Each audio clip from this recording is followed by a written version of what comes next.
Welcome to the Salmon Runs YouTube. Enjoy the video. Hello everyone. In this video, I will explain how to play Minecraft on an emulator. First, you need to choose the right emulator.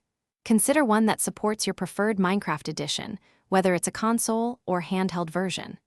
Look for emulators with good community reviews and features like save states and customizable controls.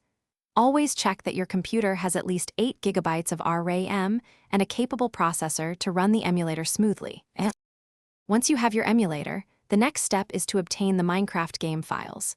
These are often referred to as ROMs or ISOs, depending on the original platform. It is crucial to acquire these files legally, for example, by backing up a game you already own.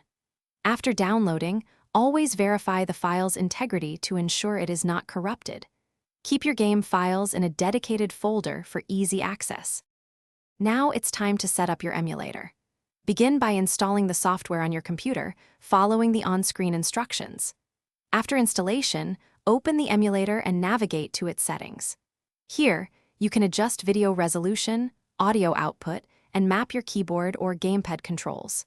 Finally, use the emulator's load game or open ROM function to select your Minecraft game file and begin playing. With everything configured, you can now start playing Minecraft. Once the game loads, fine-tune any in-game settings like render distance or graphics quality for the best experience. If you encounter performance issues, try adjusting the emulator's frame rate or rendering backend. Remember to save your game frequently, both within Minecraft and using the emulator's save state feature to protect your progress. Thanks for watching. Consider subscribing if we helped you.